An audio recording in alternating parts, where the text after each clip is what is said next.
ગણેર નિજાક્ષર પદે દિવ્યાકૃતિ સાદરમ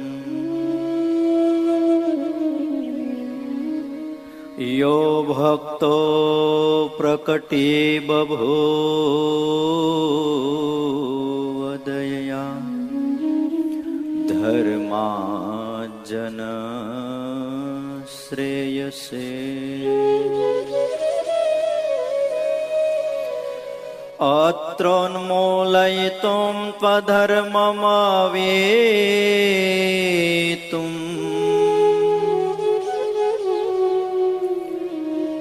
ધર્માજન શ્રેયસે સાધુંશ્ચ ધર્મં શુભં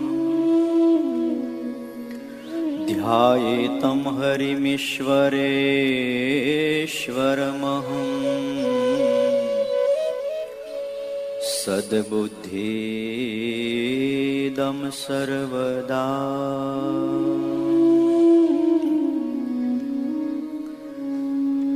ઓમ અવતારિણે શ્રી સ્વામિનારાયણાય નમો નમઃ. અક્ષરધામાધિપતયે મહારાજાધિરાજાય શ્રી હરિકૃષ્ણ મહારાજાય નમો નમઃ. મહામનોહરાય બાલસ્વરૂપાય શ્રી ઘનશ્યામાય નમો નમઃ. એકાકી વનવાસીને કઠિન તપકારિણે શ્રી નીલકંઠ વર્ણિન્દ્રાય નમો નમઃ. સર્વાધારાય સદાનંદ મૂર્તયે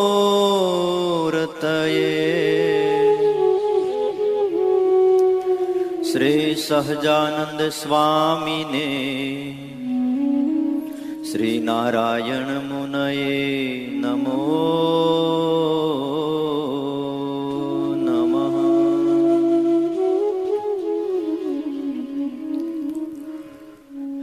બોલો શ્રી સ્વામિનારાયણ ભગવાનની જય. શ્રી હરિકૃષ્ણ મહારાજની જય. શ્રી નારાયણ મુનિ દેવની જય. લાડીલા શ્રી ઘનશ્યામ મહારાજની જય. શ્રી રામચંદ્ર ભગવાનની જય. શ્રી કૃષ્ણ કનૈયાલાલ કી જય. શ્રી કષ્ટભંજન દેવની જય. શ્રી વિઘ્ન વિનાયક દેવની જય.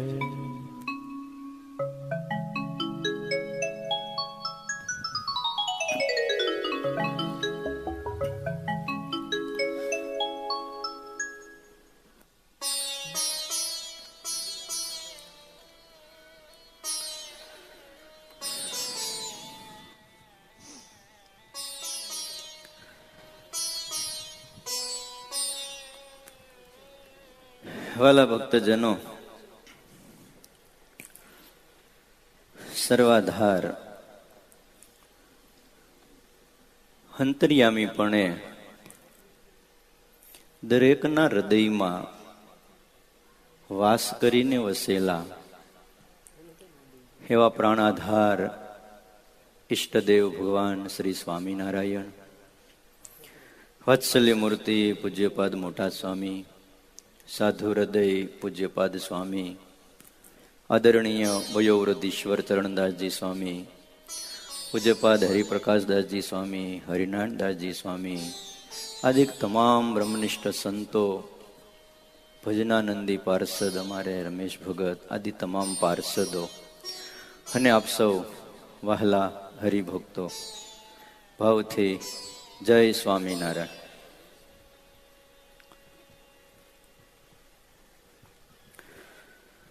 વહાલા ભક્તજનો,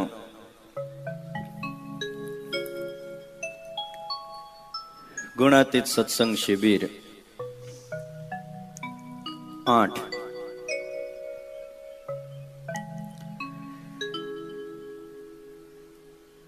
જેનો આપણે દિવ્ય લૌકિક લાભ અત્યારે લઈ રહ્યા છીએ. મહાબળવંત માયા તમારી જેણે આવર્યા નર નારી. ભક્ત ચિંતામણી અંતર્ગત પ્રકરણ 64માં આ ફગવા છે, જેની કથા આપણે શિબિરમાં સાંભળીએ છીએ. આજે આ મારું છેલ્લું સેશન છે અને કથા એ પૂરી કરવાની છે. 2 ચોપાઈ બાકી છે. ગત વર્ષે આપણે શિબિરમાં ગુણાતીત સત્સંગ શિબિર 7માં આનો આરંભ કર્યો હતો. એ વખતે રામપુરા એક સેવાની જવાબદારી હતી. આમ તો એ વખતે થોડી નાઈ પાડી હતી. મોટા સ્વામીને કીધું કે આ વખતે થોડુંક અહીંયા વાતાવરણ ઉપાધિ વાળું છે અને કંઈ મનન ચિંતન કરવાનો સમય મળ્યો નથી, અને મનન ચિંતન કર્યા વગર કંઈ બોલવું એમાં ન મને મજા આવે ન તમને મજા આવે. કોઈ પણ વાત રજૂઆત કરતા પહેલા એ વાત આખી જો મારી મનની અંદર ફિટ હોય તો જ મને વાત કરવાનો આનંદ આવે. પણ એ વાત અંદર હોય નહીં, વાત કરવી એમાં મજાય નહીં. પણ છતાંય મોટા સ્વામીએ કીધું કે ના, એ તો કરવું જ પડે, આ વ્યવહાર તો હાલ્યા જ કરે. પછી કીધું સારું કંઈક વિચારીએ. તેમાં ભક્ત ચિંતામણી વાંચતા આ પ્રકરણ આવ્યું થયું કે આ બરાબર છે. અને એ નારાયણ મુનિ દેવે જ સંદેશો આપ્યો કે આ કરો, બાકી કઈ આ થાય એવું નહોતું. એટલે વાલા ભક્તજનો, આ તમામ વાતો, એનો તમામ ઉપદેશ એ મારા મનને છે. તમને સારો લાગે તો એમાંથી તમે યત્કિંચિત ગ્રહણ કરજો.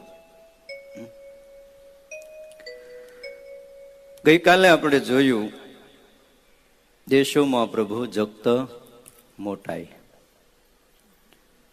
શું આ જગતની મોટાઈનો ચસ્કો કેવો હશે કે એકવાર આવ્યા પછી ગમે એટલી સમજણ હોય ને પણ મુકાતો નથી. હા, એ ચટકો એવો છે. ગુણા ગોપાળાનંદ સ્વામી કે 5 જણા જો માને અને પૂજે તો ગંડવા હાલવા માંડે, એવો આ ચટકો છે. એ ગોપાળાનંદ સ્વામી કહી શકે છે. સ્વામી શું બોલ્યા? ખાલી 5 જણા માને તો ગંડવા હાલે. કેવી આ મોટાઈ હશે! લાખ ધન્યવાદ દેવા પડે. હમણાં ગુણાતીતાનંદ સ્વામીની આપણે પ્રસંગોની વાતો સાંભળી. એ ગુણાતીતાનંદ સ્વામી હોય, યોગીરાજ ગોપાળાનંદ સ્વામી હોય, આ સંપ્રદાયના નાનામાં નાના સાધુ હતા.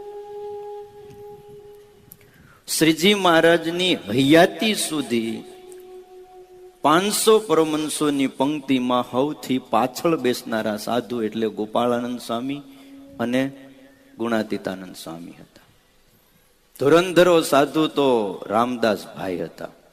મુક્તાનંદ સ્વામી, સ્વરૂપાનંદ સ્વામી, વ્યાપકાનંદ સ્વામી, આ બધા બહુ મોટા મોટા સાધુ. આનંદાનંદ સ્વામી, ભાયાત્માનંદ સ્વામી અને ગુણાતીતાનંદ સ્વામી, ગોપાળાનંદ સ્વામી આ સત્સંગમાં પછીથી સાધુ થયેલા. એટલે હવની સેવા કરતા હતા. સભામાં સૌથી પાછળ બેસતા હતા. કોઈ એમ કે સ્વામી આગળ બેસો, પણ આગળ બેસવાની ઈચ્છા જ નહીં. અને આપણે જો આ સભામાં આવ્યા હોય ને આગળ આપણું સ્થાન હોય, ત્યાં કોઈક બેહી ગયું અને આપણે આવ્યા હોય, થોડીક વાર આટા મારીયો, એમ થાય કે રોજ આગળ બેસી છે, એકાદ દી પાછળ બેસી કઈ વાંધો ખરો? હે?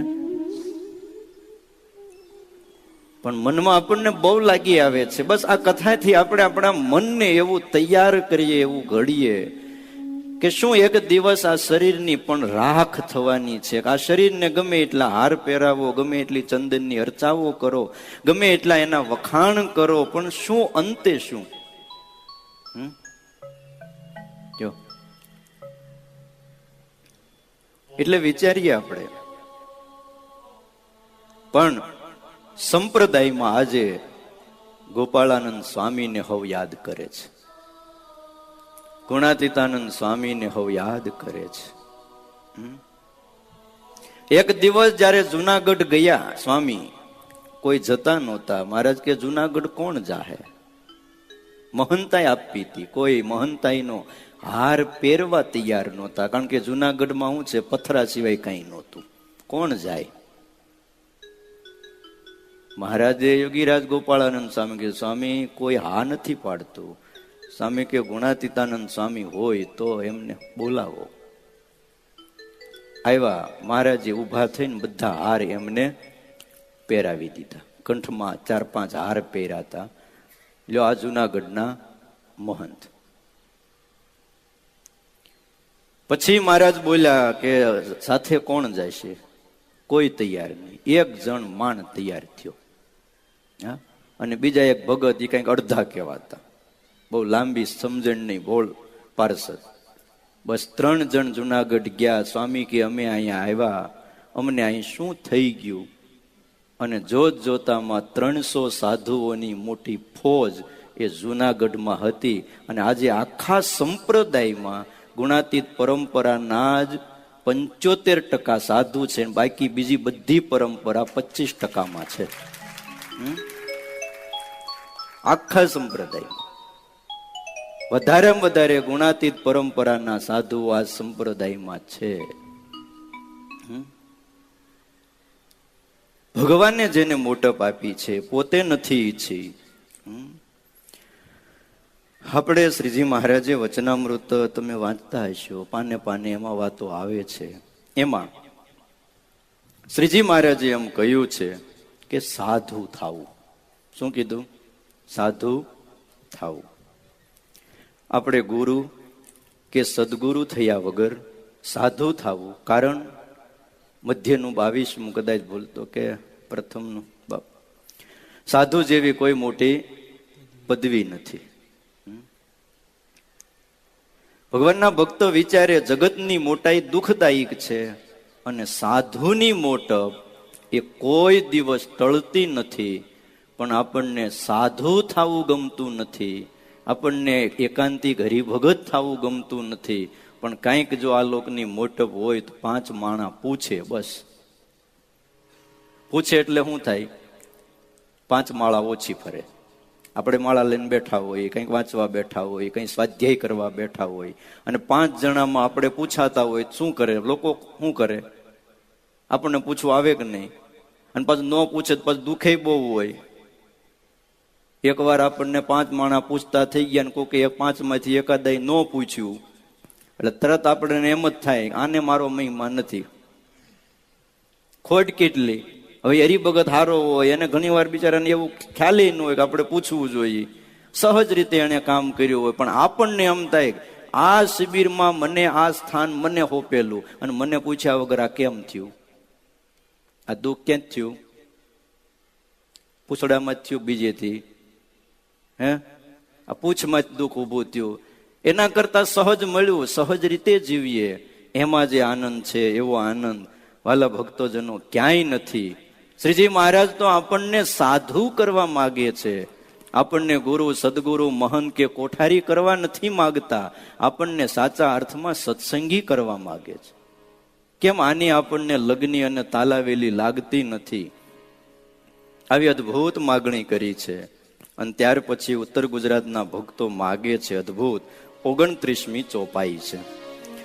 દેશોમાં દેહ સુખ સંયોગ, દેશોમાં હરિજનનો વિયોગ. દેશોમાં દેહ સંયોગ દેશોમાં હરિજનનો વિયોગ. થોડી જ ચોપાઈઓ બાકી છે, તમે પણ સાથે સાથે ગાઓ.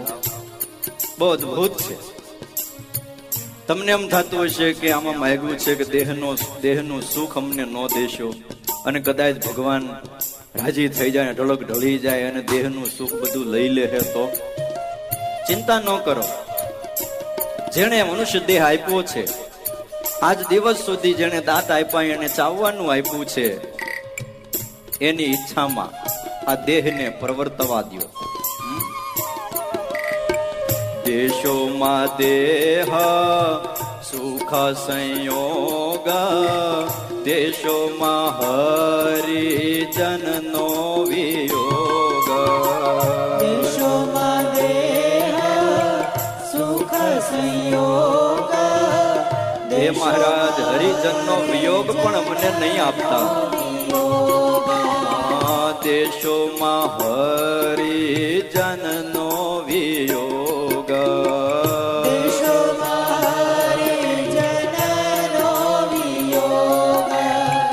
દેશોમાં હરિજનનો અભાવ. દેશોમાં હરિજનનો અભાવ. દેશોમાં હરિજનનો અભાવ. દેશોમાં હરિજનનો અભાવ. દેશોમાં અહંકારી સ્વભાવ. દેશોમાં અહંકારી સ્વભાવ. દેશોમાં અહંકારી સ્વભાવ. દેશોમાં દેહ સુખ સંયોગ દેશોમાં હરિજનનો વિયોગ. દેશોમાં દેહ સુખ સંયોગ દેશોમાં હરિજનનો વિયોગ. દેશોમાં હરિજનનો વિયોગ. દેશોમાં હરિજનનો વિયોગ. એક એક માગણી ઉપર જતી જાય છે, ડાઉન નહીં પણ અપ થાય છે. આપણા મનમાં એમ થાય પછી શું કરવું? આ બધું ભગવાન આપી દે, પછી આપણે કરવું શું? દેહનું સુખ લઈ લે, અહંકારી સ્વભાવ લઈ લે, સંસારના સુખ બધાય લઈ લે, ક્યાંય માન નહીં, ક્યાંય મદ નહીં, ક્યાંય મત્સર નહીં, ઈર્ષા નહીં, આશા નહીં, કામાદિક દોષો ટળી જાય. પછી કરવું શું આપણે બધા ભેગા થઈ? હે, આ તો બધું એટલે થાય છે કે આ બધું છે એટલે શિબિર થાય છે. આ બધું મટી જ જાય પછી શિબિર ને શું કરવાનું? હે, ફ્રી થઈ જાય. હાવ કેવી માગણી છે. આ બધું જ થઈ જાય તો જીવનની અંદર રહીશું, જીવન નિરસ થઈ જાય. હો, ઘણા એમ કહે છે.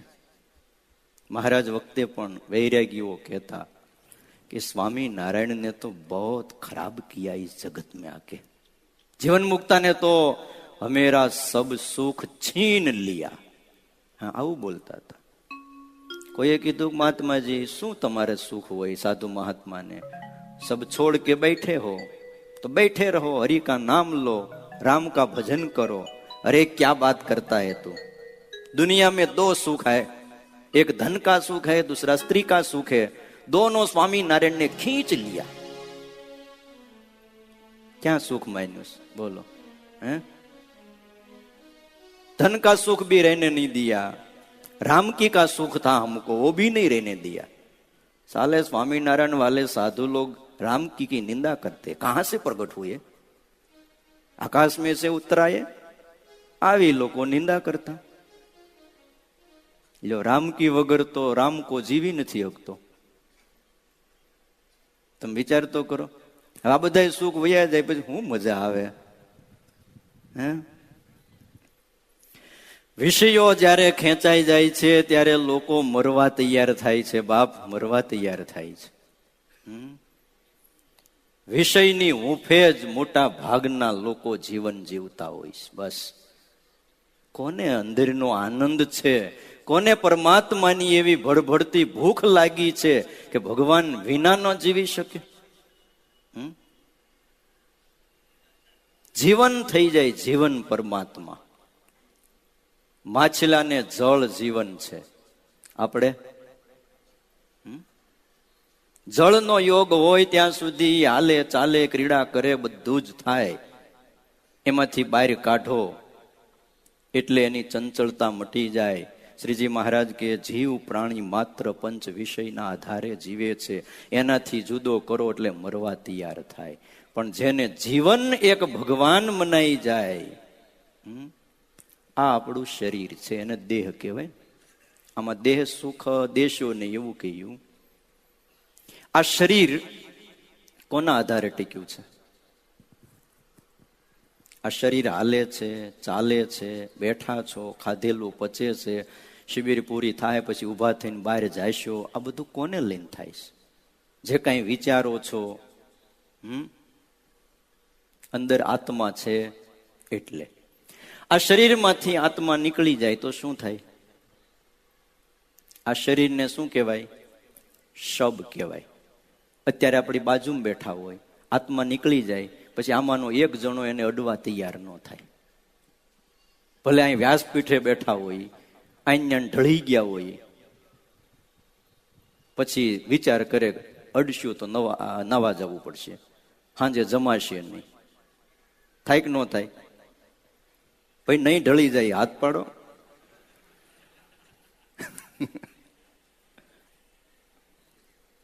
કેટલું પણ એમ તમે જોવો જ ખરા.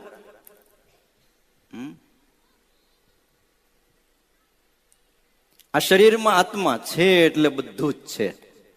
પાકું કે નહીં? આ શરીર આત્માને લઈ ચેતનવંતું છે.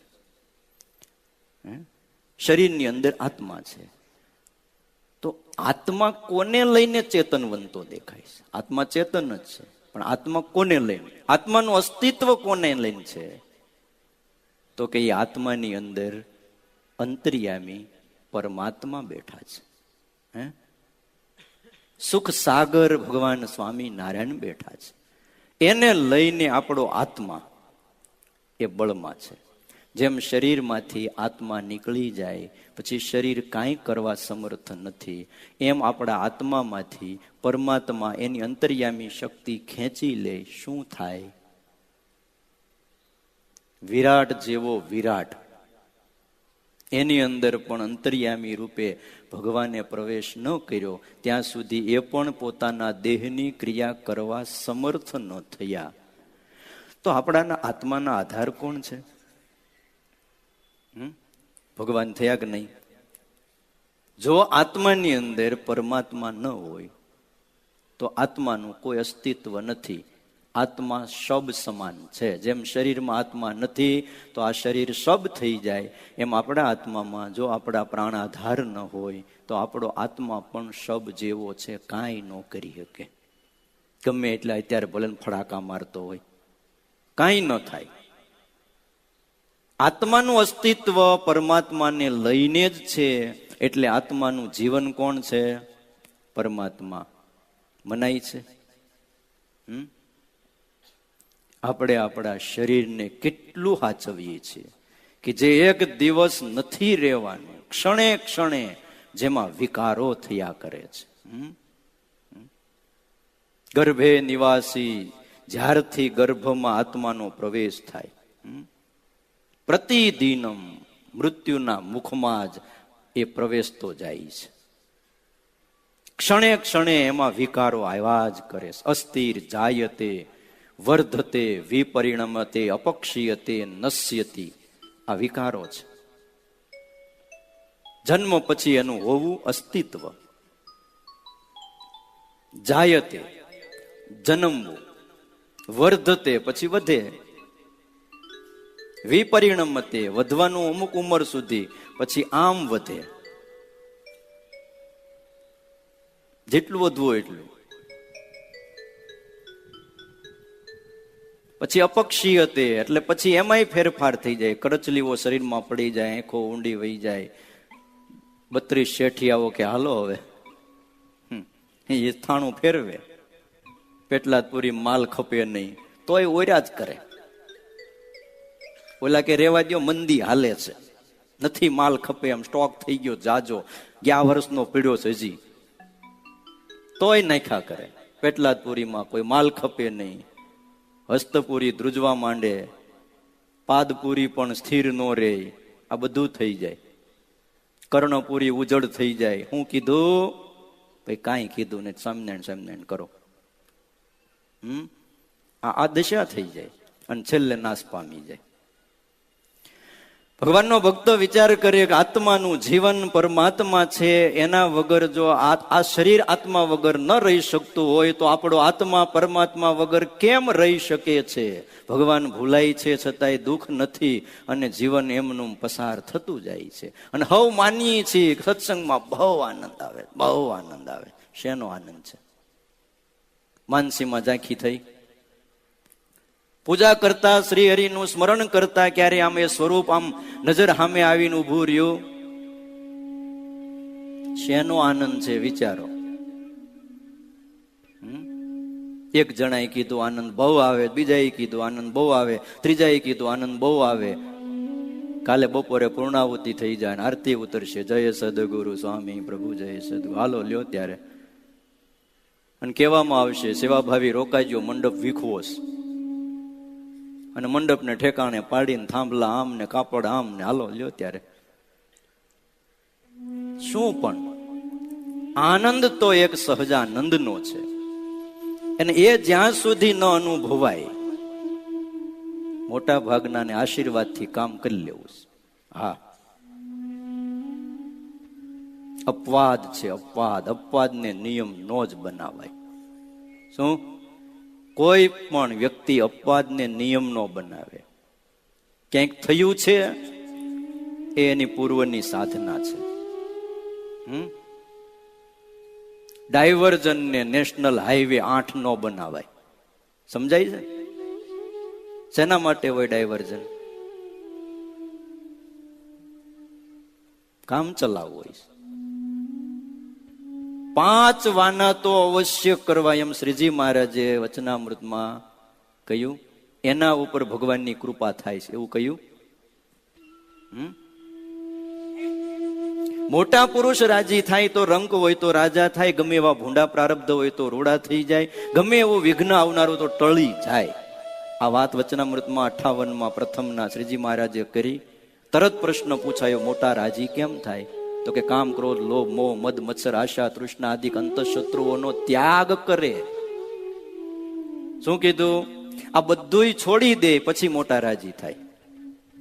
તે આપણે છોડવું નથી, ખાલી આશીર્વાદ લઈ લેવા છે અને કામ કરીને પછી જાવું છે. ન થાય.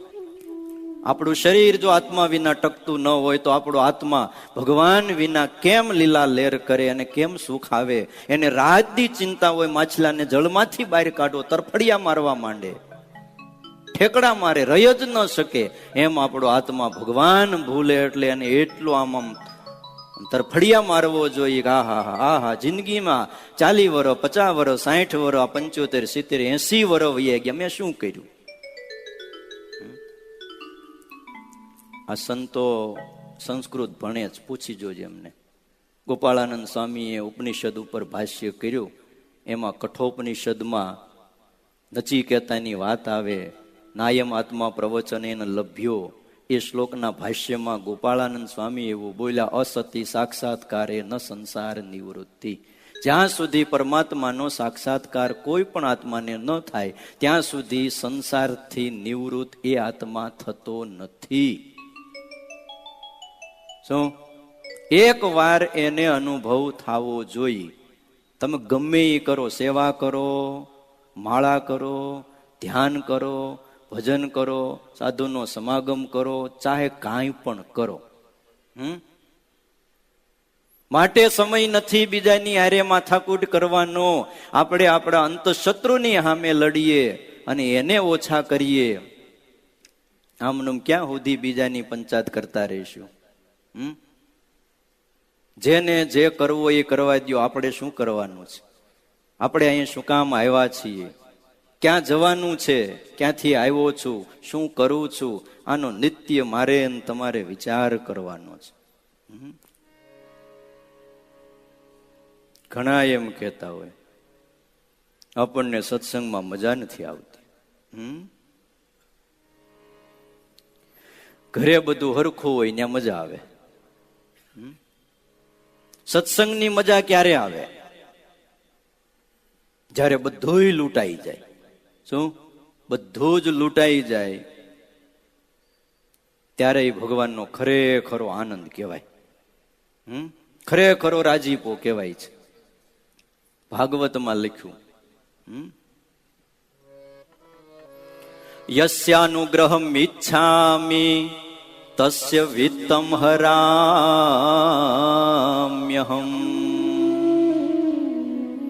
યસ્ય અનુગ્રહમ ઈચ્છામિ, જેના ઉપર હું અનુગ્રહ કરવા ઈચ્છું છું, પરમાત્માએ કહ્યું. તસ્ય એટલે તેનું, વિત્ત એટલે સંપત્તિ હું હરી લઉં છું. ભગવાનની કૃપા થવાની શરૂઆત થાય એટલે આપણા રૂપિયા માંડે જવા. પહેલી વાત આ છે. યસ્યાનુગ્રહમ ઈચ્છામિ તસ્ય વિત્તમ હરામ્યહમ બાંધવે ચ વિયોગેન સદા ભવતિ દુઃખિત. તેન દુઃખેન સંતપ્તો યદિ મામ ન પરિત્યજેત તમ પ્રસાદમ કરિષ્યામિ યસુરેરપી દુર્લભમ.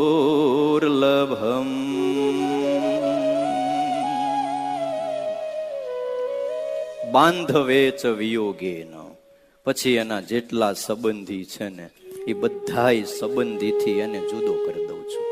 હા, વેરાભાઈનું 22 જણાનું કુટુંબ, 22 કે 24 બધાયને હરી લીધા. હા, શ્રીજી મહારાજ પાસે આવીને ગઢપુરમાં કહ્યું, મહારાજ કૃપા કરો. મહારાજ કે જાઓ. કૃપા કરી અને એક જ વર્ષમાં એક ઘરના 22 સભ્યો ગુજરી ગયા. તમે કલ્પના કરી શકો? મહારાજ પાસે આવ્યા, મહારાજ તમારી સેવામાં રાખો. મહારાજ કે આવતા રહ્યો. હજુરી પાર્ષદ થયા, પછીથી સાધુય થયા. હે બોલો. અને મહેમદાવાદમાં શું થયું હતું? લડાઈ થઈ હતી. એમાં એક હરિભગતના ઘરે ઉતારો અને ભાઈ લોહી ખુન્નસ વાળું, કટાઈ ગયેલી તલવારેથી લઈને ઉપડી ગયા. પણ ભાઈ જેને સત્સંગનો રંગ ચાખ્યો છે. આપણે ઘણી વાર મોટાની વાતો કરીએ ને ગમે એમ કરીએ કે વેરાભાઈએ એનું નામ પાડ્યું હતું પરમાનંદ સ્વામી, કેટલાયને કાપી નાખ્યા. ખબરદાર, જો કોઈ દી આ વાત કરી તો સાહિત્યમાં શાસ્ત્રમાં ક્યાંય લખ્યું નથી. શું? તલવાર હાથમાં લીધી અને ગયા પણ ખરા, પણ જેને સત્સંગનો રંગ ચાખ્યો હતો અને મહારાજની મૂર્તિનું જેને પાન કર્યું હતું, તલવાર હાથમાં રહી ઉગામી નહોતા હક્યા અને સામેવાળાએ ઘા કર્યો, એનો કાન કપાઈ ગયો હતો. કથા આમ છે. પણ જયારે આપણે કરવા બેસીને તાનમાં આવી જાય ને કેટલાય કાપી નાખ્યા. હા, એટલે ભાઈ એમ કઈ કાપી નાખ્યા. સત્સંગનો રસ ચાખ્યો છે. સાધુ હતા પરમાનંદ સ્વામી, નંદ પંક્તિના સાધુ છે. પણ આ તો એક જોમ આવી ગયું, લઈને નીકળી ગયા બજારમાં. સાધુઓને મારતા હતા. પછી મહારાજ કે લોહી ટપકતું તો આ શું છે પરમાનંદ સ્વામી? અરે મહારાજ, આ કઈક લોહી નીકળે, લે કાન કપાઈ ગયો. તો તમે હવે સાધુમાં ન હાલો. ધોળા લુગડા પહેરાવ્યા, પાર્ષદ કર્યા. પછી શું થયું? જે ભજન કર્યું, જે ભજન કર્યું, જે ભજન કર્યું. ભાઈ એક દી રાત્રિએ મૂર્તિમાન કામાદિક દોષો પોટલા વાળીને નીકળ્યા. હા, પૂછ્યું વેરાભાઈએ, એલા કોણ છો? કે તમારામાં રહેલો કામ, એક કે ક્રોધ, એક કે લોભ, માન, ક્યાં જવું છે? બસ જૂના મકાનમાં નથી ફાવતું, હવે નવું મકાન ઘરનું તૈયાર થઈ ગયું છે. આ તો તમારું ભાડે હતું. હવે જેને જરૂર અમારું મકાન ઘરનું નવું તૈયાર, કે ન્યા અમે જઈશું ને ત્યાં અમને કોઈ કાઢનારો જ નહીં મળે, અમે જઈશ. હાથ જોડીને વૈયા ગયા બધા. લ્યો, આ વેરાભાઈ એમ કીધું કે મહારાજ કૃપા કરો, મારો ક્રોધ ટળે. કીધું. શું કર્યું એને? બસ ભજન કર્યું. બાંધવે ચ વિયોગે ન સદા ભવતી દુખિત. બધાય સંબંધી એના હરિલો દુખી થઈ જાય. તેને દુખે ન સંતપ્તો, એનાથી એટલો બધો તપે, એટલો બધો તપે. યદિ મામ ન પરિત્યજેત, મને ન છોડે, હે સદાય આત્મામાં મારી મૂર્તિને ધારીને ભજન કરતો રે, જેવી મારા મહારાજની મરજી. હે જેમ હરિ રાખે એમ રહીએ. અને મંડ્યો રે તમ પ્રસાદમ કરીશ્યામી યસુરેરપી દુર્લભમ. એના ઉપર હું કૃપા કરું છું કે જે કૃપા હું દેવતાઓ ઉપર પણ નથી કરતો. મહારાજા ત્રિલોકીના રાજા ઇન્દ્રને પણ કૃપા મેળવવા માટે માથા ઘસવા પડે તોય મારી કૃપા એની ઉપર ન થાય. ઈ કૃપા પછી મારી ઈ હરિભગત ઉપર થાય છે.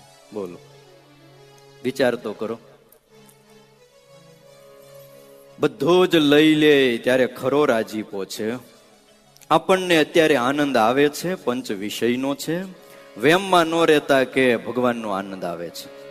સત્સંગનો આનંદ ક્યારે આવે એની પરીક્ષા ક્યારે થાય કે આ બધું જ કશું જ ન હોય છતાંય આનંદને ઉમંગમાં રહે, ત્યારે સમજવું કે ખરેખરો સત્સંગનો આનંદ છે. આપણી બધી જ પ્રવૃત્તિઓ દેહ મૂલક થાય છે. દેહને મુખ્ય હેતુ કેન્દ્રમાં રાખીને થાય છે. પણ અહીંયા તો આ ઉત્તર ગુજરાતના સંસારીઓ માગે છે દેશોમાં દેહ સુખ સંયોગ. અમને દેહ સુખ સંયોગ મહારાજ આપશો નહીં. મુશ્કેલીમાં મુશ્કેલી, આ મુશ્કેલ માગણી છે, અતિ કઠણમાં કઠણ છે. હરેકને ઈચ્છા રહે છે મને આ આપો, મને તે આપો. અને આપણી ગુજરાતી કહેવત છે, પહેલું સુખ તે જાતે નર્યા. છે કે નહીં? પહેલું સુખ જાતે નર્યા. હાજા નરવા રહી તો પહેલું સુખ છે. દેહનું સુખ એ તો ભાઈ પહેલું સુખ કહેવાય. પણ આપણે ત્યાં તો મોટા મોટા એ દુઃખ માગ્યા છે. આ સંપ્રદાયમાં અનેક નંદ સાધુ થયા, અનેક પાર્ષદો હતા, અનેક બ્રહ્મચારીઓ હતા, અનેક હરિભક્તો હતા, આજે પણ છે. આપણા નંદ સાધુએ ધૈર્ય પત્ર લખ્યો છે એક. એનું નામ છે ધૈર્ય પત્ર. મોટા મોટા નંદ સાધુઓને, બ્રહ્મચારીઓને, પાર્ષદોને કેવા દુઃખ આવ્યા છે, છતાંય એને ભગવાનને પ્રાર્થના નથી કરી. તે નથી જ કરી. મહા મોટા સદગુરુ મુક્તાનંદ સ્વામી, એમને 8 વર્ષ સુધી ક્ષય રોગનું મહા દુઃખ રહ્યું હતું. ગળ્યું, ચીકણું, વઘારેલું, ગુગારેલું કાંઈ પણ ખવાતું નહીં. બોલો, આ ઓછું કહેવાય? ત્યાર પછી મહા મોટા શામળિયા ચૈતન્યાનંદ સ્વામી, જેને હરસનું દુઃખ ઘણા વર્ષ સુધી રહ્યું. દેહના દુઃખ. જ્યારે સવારે દિશાએ જાય ત્યારે 10 વાગ્યા સુધી ખાડે બેહી રહેવું પડે. આ ઓછું દુઃખ હશે કોને? શામળિયા ચૈતન્યાનંદ સ્વામીને. અને ત્યાર પછી દિશા ઉતરે આવું દુઃખ હતું. બોલો, દેહ ઉગ્યા પહેલા બેહી ગયા હોય, 10 વાગ્યે માંડ માંડ આ દેહી ક્રિયા પતે.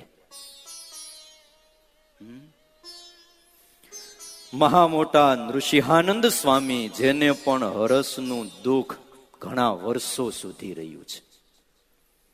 ત્યાર પછી આ સંપ્રદાયના મહાજબર વિદ્વાન, બીજા બૃહસ્પતિ કહેવાય, બીજા વ્યાસ કહેવાય, એવા નિત્યાનંદ સ્વામીને આંખમાં પડળ ઉતરાવ્યા હતા. એનું દુઃખ 1 વર્ષ સુધી લગાતાર રહ્યું હતું. આનંદાનંદ સ્વામી, જેની હમણાં આપણે વાતો સાંભળી, એના સર્વ અંગને વિશે સંધિવાનું દુઃખ સ્વામીને ઘણા વર્ષ સુધી રહ્યું છે. ઘણા વર્ષ સુધી રહ્યું. આ કઈ ઓછું છે? હાંધા દુખે. આત્માનંદ સ્વામી, જેને મહારાજ બહુ વાલા હતા, અને મહારાજને જે વાલા હતા 25 દિવસ સુધી એને અન્ન કે જળ કાંઈ લેવાયું નહોતું અને પલોઠી વાળી આસને બેસીને એને દેહ ત્યાગ કર્યો છે. જેને ભગવાન મળ્યા હતા, આ દેહનું દુઃખ હતું. મહાનુભાવાનંદ સ્વામી, જેને 2 વર્ષ સુધી પક્ષઘાતનું દર્દ રહ્યું છે, આ સાંભળ્યા પછી જો આપણામાં થોડુંક ધૈર્ય આવે ને સહન કરીએ તો. બ્રહ્મચારી વાસુદેવાનંદ સ્વામીને બંધકોષનું દર્દ હતું. સર્વ નિવાસાનંદ સ્વામી, જે અમદાવાદના મહંત હતા અને એ બધું છોડીને ગોપાળાનંદ સ્વામીનો જેને સમાગમ કર્યો હતો, એને પણ બળતરાનું મહા દુઃખ શરીરમાં હતું અને એને કરીને આખું શરીર જાંબુડા રંગનું થઈ ગયું હતું. એવી બળતરા હતી. આ દર્દ 5 વર્ષ સુધી સ્વામીને સતત રહ્યું. કલ્પના કરો. અક્ષરાનંદ સ્વામી, વડતાલના આદિ મહંત, એને પણ હરસનું દુઃખ હતું અને આમળ નીકળી પડતી. આવું દુઃખ ઘણા વર્ષ સુધી રહ્યું. સમાધિ વાળા સિદ્ધાનંદ સ્વામી, કે જે અખંડ મહારાજનું સ્મરણ ભજન કરતા હતા, જે મૂર્તિને અખંડ દેખતા હતા, તેલ ધારા વર્ત જેની વૃત્તિઓ ભગવત આકારે થઈ હતી, એવા સિદ્ધાનંદ સ્વામીને હરસનું દુઃખ, સારણની ગાંઠ હતી, ગળધરીનું મહાદુઃખ, આ ઘણા વર્ષો સુધી રહ્યું. 3 રોગ હતા. અદ્ભુતાનંદ સ્વામી, કે જે પરણીને પહેલી રાત્રિએ ઘરે આવ્યા હતા, કલ્યાણદાસ નામ હતું, અને ચાલી નીકળેલા મામાની હારે સાધુ થયેલા અદ્ભુતાનંદ સ્વામીને આંખના ડોળા નીકળી ગયા હતા અને આંખોમાંથી પાણી ઝરતું હતું. આવું દુઃખ સ્વામીને 3 વર્ષ સુધી સતત રહ્યું છે. અરે શ્રી હરિના હર હંમેશના સેવક ગણાય સુકાનંદ સ્વામી, એને 12 વર્ષ સુધી તાવ આવ્યો અને ફેરાનું દર્દ દેહ પર્યંત રહેલું. ગોપાળાનંદ સ્વામીના સહવાસી હતા હરિહરિયાનંદ સ્વામી, અને ધ્યાનના જબર અભ્યાસી હતા. ધ્યાનમાં બેસી જાય તો કલાકો કાઢી નાખે. એને 24 કલાકમાં 100 વાર જંગલ કેતા ઝાડે જવું પડતું હતું. કેટલી વાર? 24 કલાકમાં 100 વાર. આવું દુઃખ હતું. આપણે બીજી બધી વાત ક્યાં કરી? જો અહીં બેઠા છે પાર્ષદ રમેશ ભગત, એને દીમાં 4 વાર જવું પડે છે. ઘણા વર્ષોથી 10-15 વર્ષથી દરદ છે. હું હમણાં કથા કરવા આવતો તો ભગત જળ ધરાવતા હતા. મેં કીધું ભગત આવો, તમારી કથા કરવાની છે. બધા હરિભક્તોને કેવું છે કે પ્રાર્થના કરે. મને કે એ વાત નહીં કરતા, કે મહારાજ ઉપર લઈ જાય એવી વાત કરો. અહીંયા શું સાર છે? આવું બોલ્યા. હે કયો? કોને દર્દ નથી અને આપણે હે મહારાજ હાજો નરવો રાખજો. શું કહીએ છીએ આપણે? કયો? આ મોટા સ્વામીને એક્સિડન્ટ થયું ત્યારથી નથી દર્દ? બોલો. છતાંય દર્દને દેખાવા ન દે. પોતાને દર્દ હોય, પોતાને પીડા હોય, એની પ્રાર્થના નહીં, બીજાને આશીર્વાદ આપે, બીજા માટે સંકલ્પ કરે, તેને પાછું સારું થઈ જાય. ધૈર્યને ધારણ કરો બસ. આવા દુઃખ. મોના ભગત હતા પાર્ષદ, ગઢડેથી વડતાલ આવ્યા. પછી ખંભાત સુકાનંદ સ્વામીના સમાગમને માટે ગયા. ત્યાં હરિહરિયાનંદ સ્વામીએ મોના ભગતને કાનમાં કીધું કે સુક મુનિને કહેજો કે હવે દુઃખ સહન નથી થતું, દયા કરે અને મટે. ત્યારે એ મોના ભગતે સુકાનંદ સ્વામી પાસે આવીને કીધું કે સ્વામી, હરિહરિયાનંદ સ્વામીને આ દિવસમાં 100 વાર ઝાડે જવું પડે, બહુ દુઃખ છે, સ્વામી દયા કરો. ત્યારે સુકાનંદ સ્વામી એટલું બોલ્યા કે ઈ ધામમાં ગયા. જો ધામમાં મોકલી દીધા. ગોપાળાનંદ સ્વામીની સાથે રહેનારા હતા વિજય આત્માનંદ સ્વામી.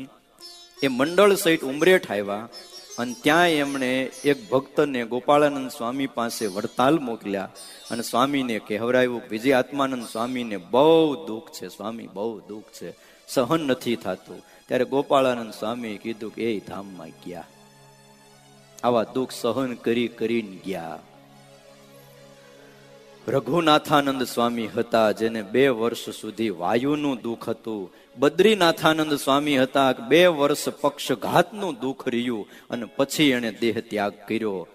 અરે આદિ આચાર્ય રઘુવીરજી મહારાજને પણ મંદવાડનું દુઃખ ઘણા સમય સુધી રહ્યું છે. ધર્મ ધુરંધર ભગવત પ્રસાદજી મહારાજને પણ ભારે દુઃખ હતું અને પછી દુઃખમાં ભગવત પ્રસાદજી મહારાજનો દેહ પડ્યો છે.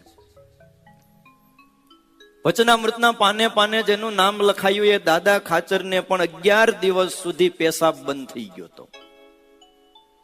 ભગવાન સ્વામિનારાયણ જેના દરબારમાં હતા, પેશાબ નો ઉતરે, કાળી બળતરા થાય. દુર્ગપુર મહાત્મ્યમાં એમની કથા લખીશ, વાંચજો. કાળ આવી ગયો તો લેવા દાદા ખાચરને. હા, મહારાજે રક્ષા કરી. આટલું દર્દ હતું, સેહવાય નહીં. એટલું જ નહીં, દાદા ખાચરને જીવા ત્યાં સુધી વ્યવહારમાં શત્રુઓનું સંકટ દુઃખ કાયમના માટે રહેલું. ભાવનગર થી ઉપાધિ આવે, માંડવધાર થી આવે, બીજે ત્રીજે થી આવે, બાજુમાંથી આવતી હતી જીવા ખાચરને, ત્યાંથી નહોતી આવતી, કાયમ દુઃખ રહ્યા. ઉત્તમાનંદ સ્વામીને બળતરાનું દુઃખ 2-3 વર્ષ સુધી રહ્યું અને પછી એ ઉત્તમાનંદ સ્વામીએ દેહ ત્યાગ કર્યો. સ્વરૂપાનંદ સ્વામીને પણ અંત સમયે મહાદુઃખ થયેલું, બળતરા બહુ થતી અને શ્રીજી મહારાજ પાસે આવ્યા. મહારાજ ત્યારે બોલ્યા, આત્મા કો ક્યાં ચુવા કાટતા હે, આવું બોલ્યા. મહારાજ બહુ બળતરા થાય છે, રેવાતું નથી. ત્યારે શ્રીજી મહારાજ એવું બોલ્યા, ક્યાં આત્મા કો ચુવા કાટતા હે, તુમ તો બ્રહ્મરૂપ હો જાઓ. કે સહન કરી રાખ્યું. કેવો તાવ હશે, આમ સહન ન થાય. સ્વામીએ તાવને લઈને ગોદડીમાં નાખી દીધો. તે ગોદડું ધ્રુજે. મહારાજને ખબર પડી, મહારાજ આવ્યા. મહારાજ કે લઈ લ્યો, સહન કરો. બોલો. મુક્તાનંદ સ્વામીના શિષ્ય હતા શાંતાનંદ સ્વામી. બંધકોષનો રોગ એમને બહુ વખત પીડા કરતો તો 7-8 દિવસે માંડ દસ્ત ઉતરે આવી પીડા હતી. કોને? શાંતાનંદ સ્વામી. 8 દિવસે 1 વાર ઝાડા ઉતરે. તમારે તો રોજ પેટ સાફ થઈ જાય છે ને, હે? પેટ સાફ તો દર્દ માફ. તો હવે ભગવાન ભજો, ભક્તિ કરો, દોડીને સેવા કરો. હા, બીજી ક્યાંય લપમાં પડો નહીં. આવા દુઃખ હતા, ધીરજ રાખીએ. આટલું દુઃખ હતું કે 8 દિવસે 1 વાર ઝાડા ઉતરે તોય નિરંતર ભજન કરતા હતા અને ગોપાળાનંદ સ્વામી પાસે રહેતા.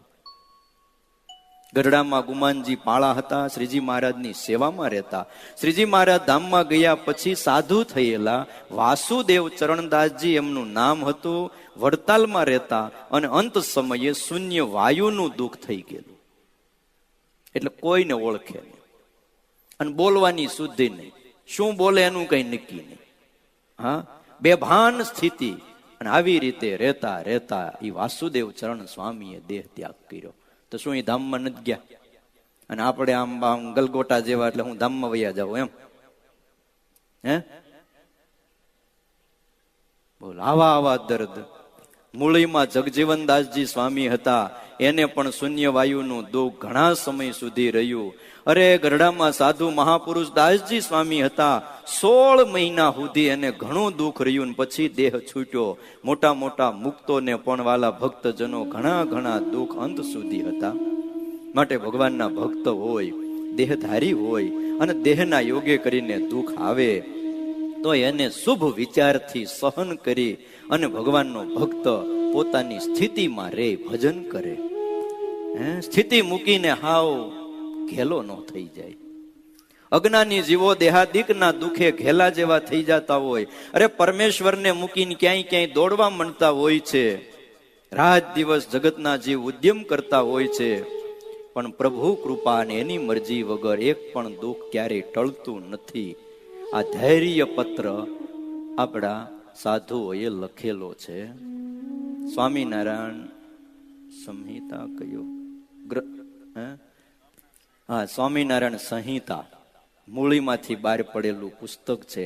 એમાં ધૈર્ય પત્ર છે. એની એક કોપી કાઢી અને ઘરની એક દિવાલમાં લગાડી દેવાની, આવતા જતા વાંચ્યા કરવાનું. એટલે ક્યારેક દુઃખ આવે ને તો વાંધો ન આવે. હા, જગ્યા છે કે આ કોપી કાઢીને પછી મૂકવાની તો રાખજો. જો કેવા કેવા દુઃખ આવ્યા છે. ભગવાનનો ભક્ત વિચાર કરે. દુઃખ પડે પણ દિલમાં ડરે નહીં, પોતે પોતાની મોજમાં રહીને ભજન કરે. શું કરે? ભજન કરે.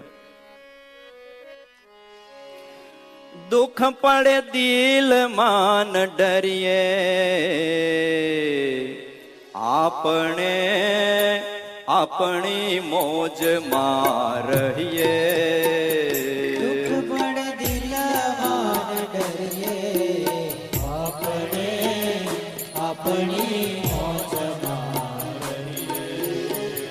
હિંમત હારી નવ જઈએ,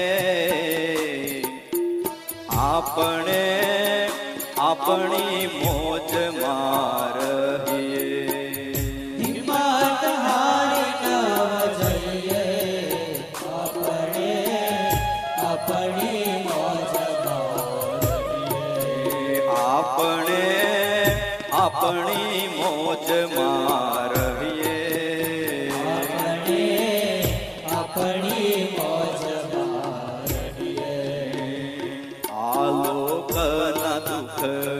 સહુને આવ્યા છે, પુરાણના પાન વાંચી લઈએ.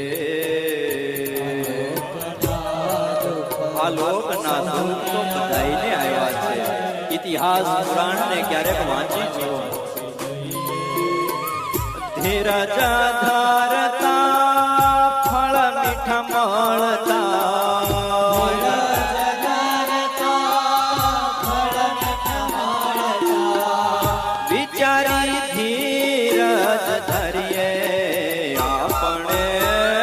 આપણી મોજમાં રહીએ. દુઃખ પડે દિલમાં ન ડરીએ, આપણે આપણી મોજમાં રહીએ. ડાયા થાવામાં દુઃખ ઘણું આવે, વાત હૈયે લખી લઈએ.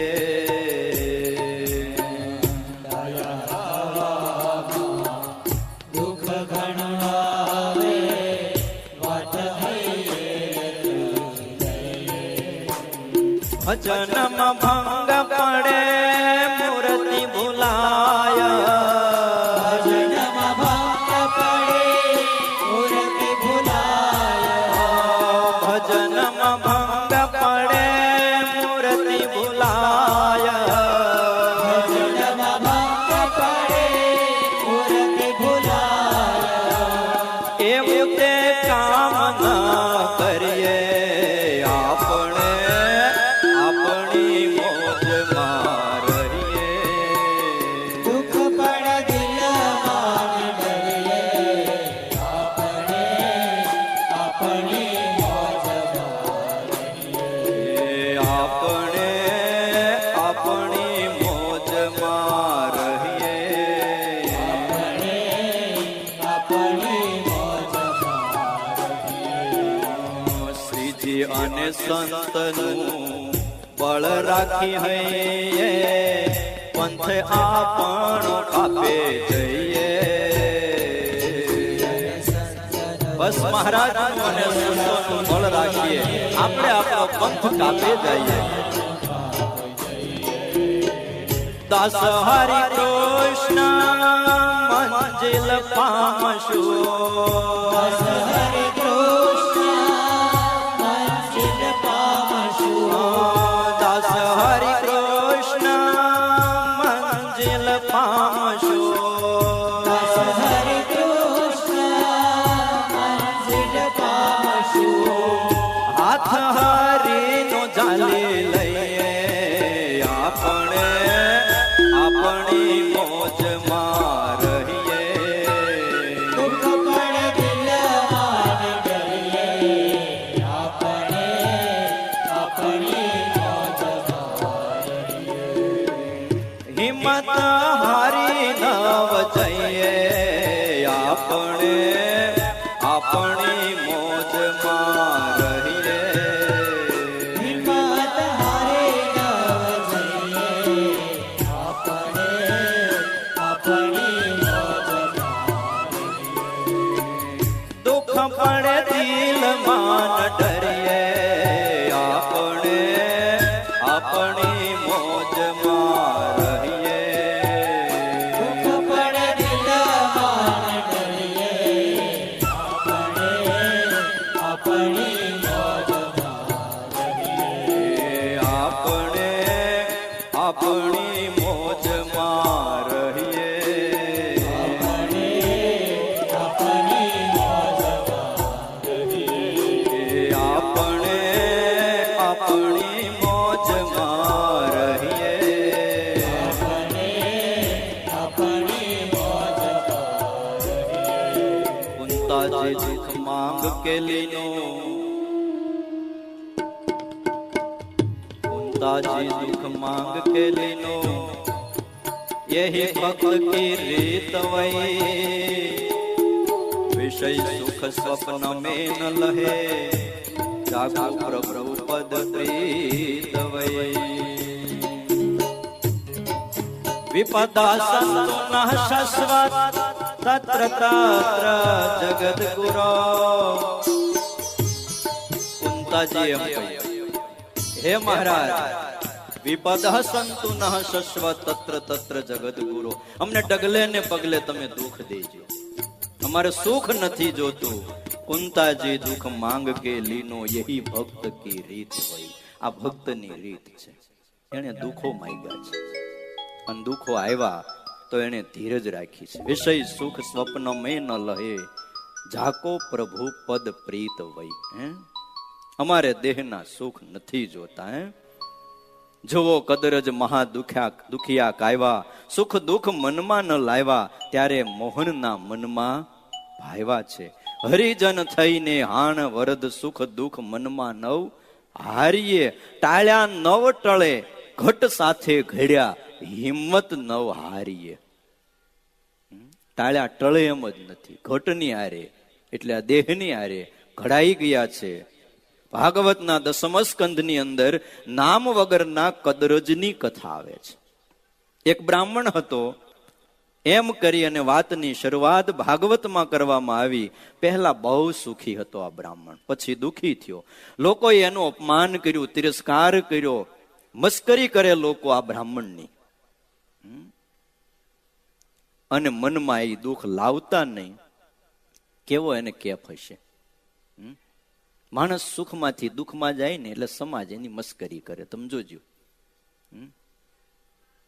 કોઈની મસ્કરી ક્યારેય ના કરો, કોઈનો તિરસ્કાર ક્યારેય ન કરો, કોઈનું પણ અપમાન ક્યારેય ન કરવું.